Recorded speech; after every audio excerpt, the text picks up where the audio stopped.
ඌරු මස් කිල්ලට මහසෝනා.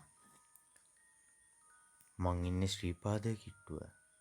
ටිකක් අත්භූත බලපෑම් වලින් පිරුණු ගමක් තමයි අපේ ගම.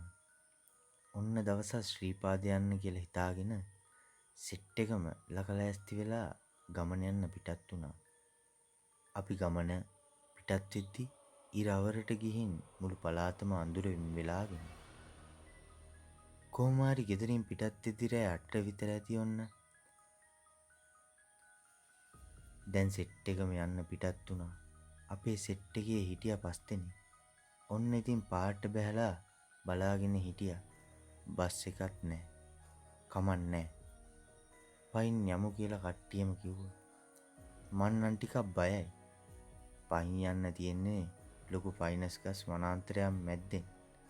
හැටන් පාරෙන් එන අයට ඒක බලා ගන්න පුළුවන්. දැන් සෙට් එකම අර ෆයිනස් කැලේට කිට්ටු වුණා. මගේ හිතත් කැස්සිලා හොඳටම. අපේ කොල්ලේ සිගරට් එකක් පත්තු කර ගත්තා. උන්නම් මොන යකාටවත් බය නැහැ. ඔන්න ටික දුරක් යද්දී කැලේ ඇතුලෙන් අමුතු සද්දයක් එනවා. මට හොඳටම තේරෙනවා උඹලට ඇහුණද ඒ සද්දේ? ඔව් බං ඇහෙනවා. ඉතින් බය වෙන්නේ මොකටද? මේ සමන් දෙවියන්ගේ අඩවිය. බය නැතුව වරෙන් කසුන්නේසේ පැවසියේ. දැන් නම් මේ සද්දේ නෑ. වැඩිදුර යන්න හම්බෙන්නේ නෑ.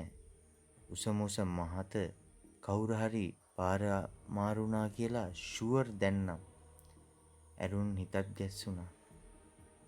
කමන්නේ කියලා හිතාගෙන අඩියක් තිබ්බ විතරයි මෙන්න ඇස් ඉදිරිපිට උසමුස ඌරේ නිකම් පපුව පලාගෙන ගියා වගේ.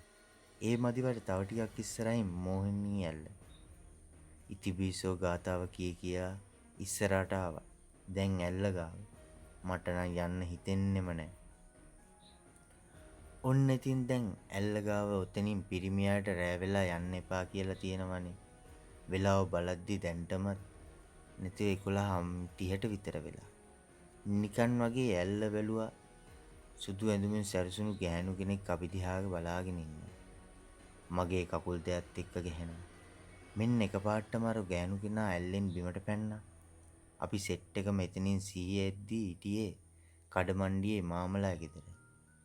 මාමා කිව්ව විදිහට අපේ එකෙක් කූරු මස් කාලා පේ වෙන්නේ නැතුව ඇවිත් තියෙන්නේ.